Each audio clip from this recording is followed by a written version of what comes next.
Prepcast, sua dose semanal de motivação e conteúdo trabalhista.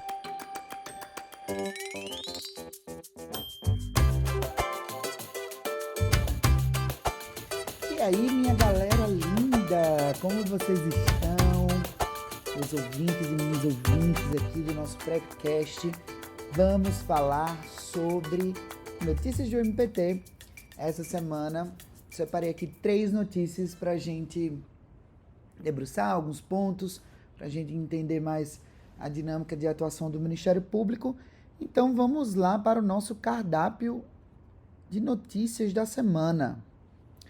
Na verdade, da quinzena, uma vez que faço este podcast de 15 em 15 dias e Flávia fica alternando comigo. Mas vamos lá, o cardápio. Primeira notícia. Justiça obriga BRF a garantir privacidade de trabalhadores durante troca de uniformes em Marau, Rio Grande do Sul. Segunda notícia, a STF reafirma a competência da Justiça do Trabalho para julgar a ação do MPT sobre agrotóxico. E terceira notícia, a agência de Passo Fundo, no Rio Grande do Sul, é condenada por cobrar taxas de candidatos a emprego.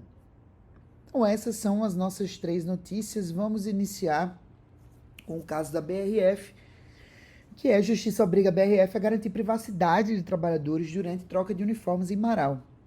MPT identificou violação à intimidade de 2.915 funcionários das unidades de abate de aves industrializadas. Vou começar a ler esta notícia, mas já adianto para os senhores e para as senhoras que é chocante.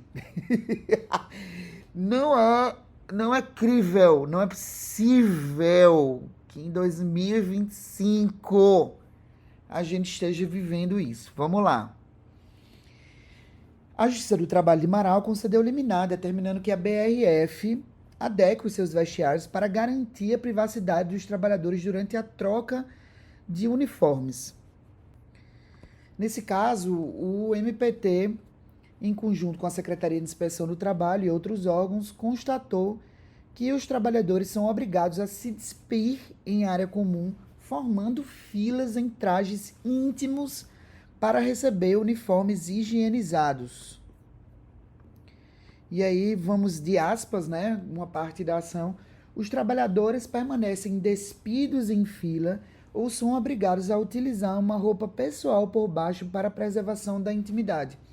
Além disso, mesmo quando conseguem manter o uso de roupas embaixo do uniforme, os trabalhadores são compelidos a trocar a roupa em frente aos demais colegas e supervisores que permanecem no local, uma vez que para o trabalho utilizam roupa diversa daquela utilizada para deslocamento para sua residência.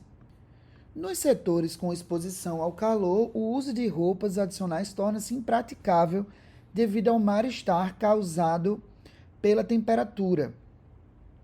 A equipe de fiscalização documentou situações particularmente constrangedoras, incluindo uma trabalhadora portadora de bolsa de colostomia, que teve sua condição médica exposta durante o procedimento de troca de uniformes, e outra funcionária com cicatriz cirúrgica que precisou alterar sua vestimenta íntima para tentar preservar alguma privacidade.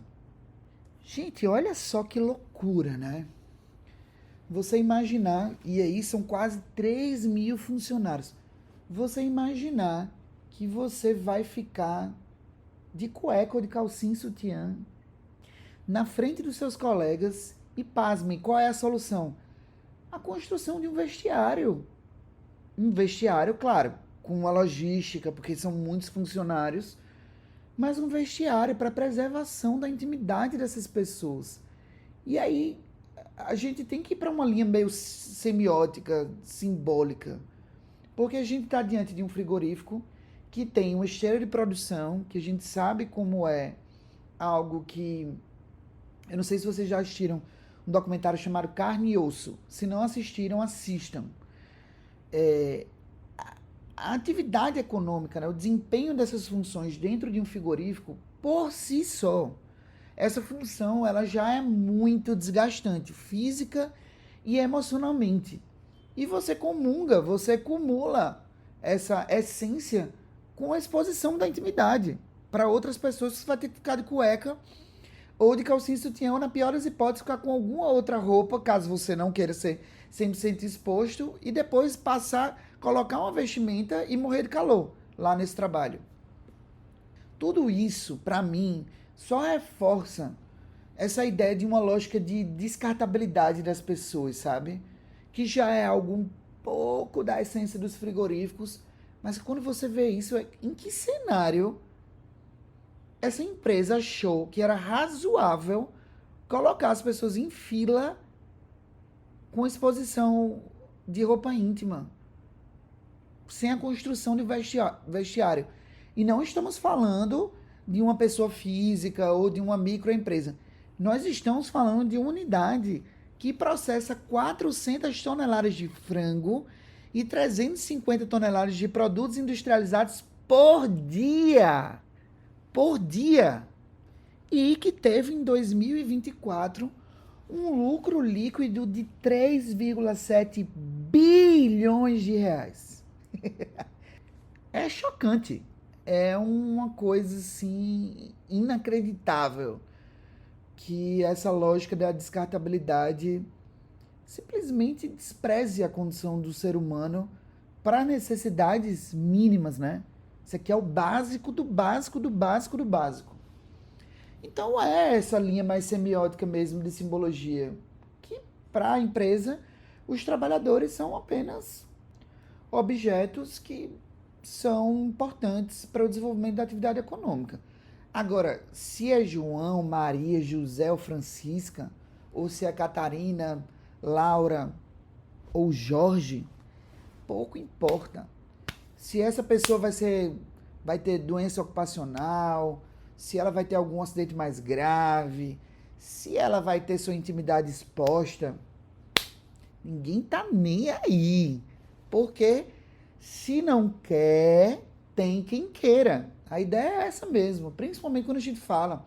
Está aqui no município de Marau, inclusive fui lotado no interior do Rio Grande do Sul.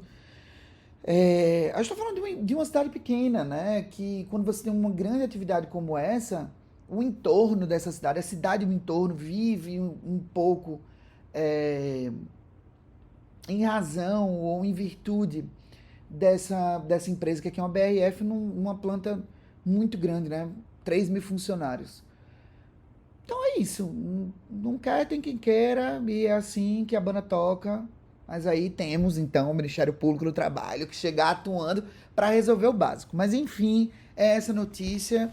Não queria deixar passar despercebido, porque é uma atuação bem importante para garantir o mínimo de dignidade aí para os trabalhadores e trabalhadoras de Marau.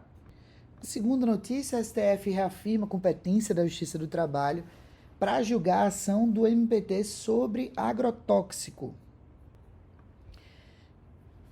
O ministro do Supremo, a gente começa, né, a notícia, o ministro do STF, Flávio Dino, rejeitou a reclamação da CropLife Brasil, da Sociedade Rural Brasileira, contra a decisão do Tribunal Regional do Trabalho da 10ª Região, que reconheceu a competência da Justiça do Trabalho para julgar a ação civil pública ajuizada pelo Ministério Público do Trabalho. Vou contextualizar para vocês. Por mais que a gente tenha aqui essa CropLife Brasil e Sociedade Rural Brasileira, que trouxeram essa reclamação constitucional, essa ação, que teve a competência garantida lá no TRT da 10ª Região, é contra a União e a Anvisa, em razão, e aí a tentativa, né, do banimento de agrotóxicos à base de atrazina, substância associada a riscos de saúde e ao meio ambiente de trabalho. Então, o que ficou discutido aqui era se o Ministério Público do Trabalho, e na verdade, né, teria legitimidade e, consequentemente, a Justiça do Trabalho, teria competência para apreciar uma questão trabalhista em face do poder público.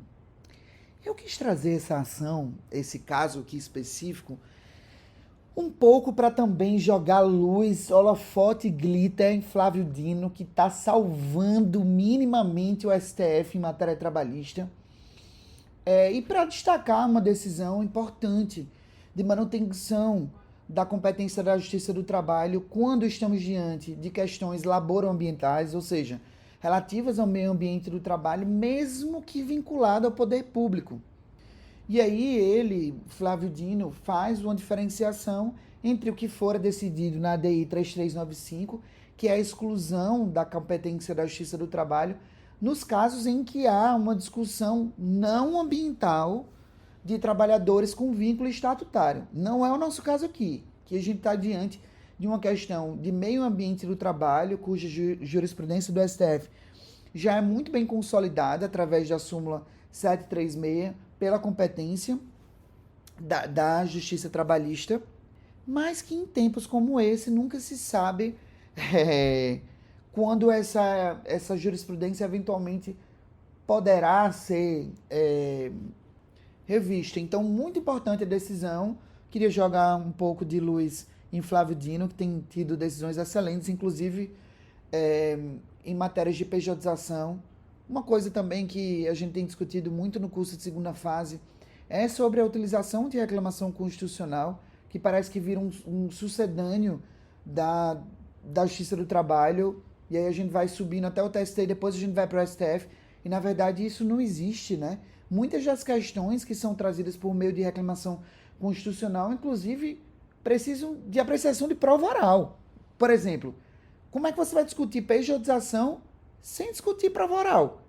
Porque a pejotização é sobre a existência de subordinação, pessoalidade, e isso precisa, né, o gerenciamento desse trabalho, se há especialização e autonomia versus se há gerenciamento e integração dessa atividade dentro da empresa contratante, é preciso prova oral. Então, essa reclamação constitucional, ela é um pouco perigosa, porque ela tem sido utilizada de maneira enviesada, desconfigurando, desnaturando a própria essência da ação, tá? Então, bem interessante essa decisão para reforçar a competência da Justiça do Trabalho. E vamos lá para a última notícia. A agência de Passo Fundo é condenada por cobrar taxas de candidatos a emprego. Na avaliação do MPT, o custo da seleção de candidatos deve ser suportado pelo empregador. Uma empresa de recursos humanos de Passo Fundo foi condenada por cobrar valores de trabalhadores para encaminhá-los a entrevistas e vagas de emprego.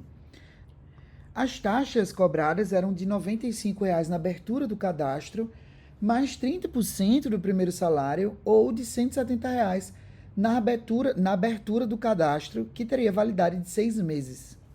Isso é um caso bem legal que a gente já trabalhou em rodadas do curso de segunda fase, em outras oportunidades, em rodadas de terceira fase também, e que volta e meia, enquanto procurador do trabalho, eu já tive casos em Santarém, inclusive eu fiz um promo sobre isso, para juntar todas as empresas de recrutamento para expedir uma recomendação no sentido de não possibilitar a cobrança desses valores dos trabalhadores. O que acontece? É uma empresa, né? Uma agência de emprego, ela é uma empresa que ela basicamente faz a aproximação entre os interesses de empresas no mercado, de um lado, né? E o interesse dos trabalhadores em ocupar essas vagas. Então, essa empresa, ela precisa obter um lucro. De onde vai vir esse lucro? Não é do trabalhador, é das empresas que precisam de um perfil mais apurado, de conhecer melhor esses trabalhadores, de fazer uma seleção de perfil para determinada vaga. Então, o que na prática são as agências de emprego? É um pouco a terceirização dessa empresa que quer contratar para uma outra, que é a agência de emprego, que é especializada nisso.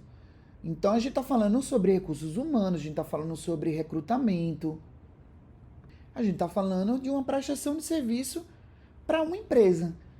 Por que o trabalhador não pode pagar por isso? Primeiro, porque não se cumpra vagas de trabalho.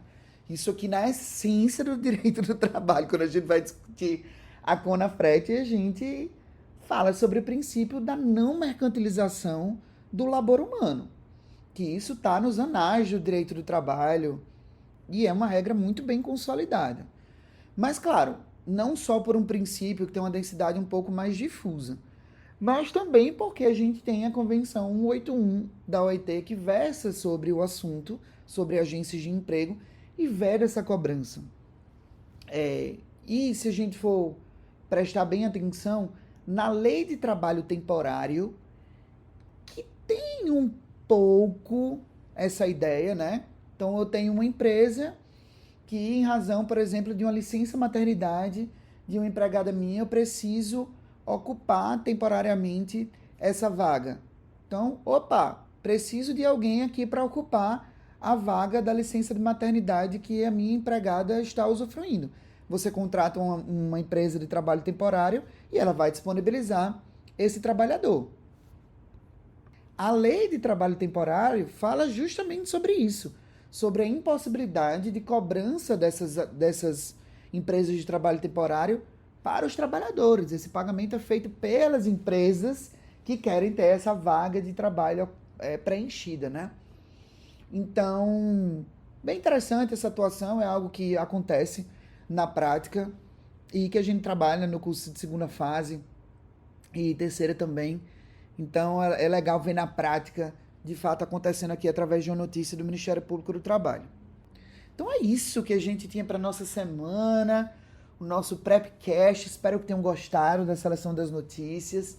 Sempre nos deem feedbacks, é bem importante para a gente ter a visão de vocês, de quem são usuários desse podcast, estão nos ouvindo, o que vocês esperam, o que estão gostando mais, o que não estão gostando, para a gente ir aperfeiçoando, refinando essa plataforma aqui de contato mais direto com vocês, tá bom? Então é isso, um grande beijo a todos e a todas e bons estudos. Tchauzinho e até a próxima! Prepcast, sua dose semanal de motivação e conteúdo trabalhista.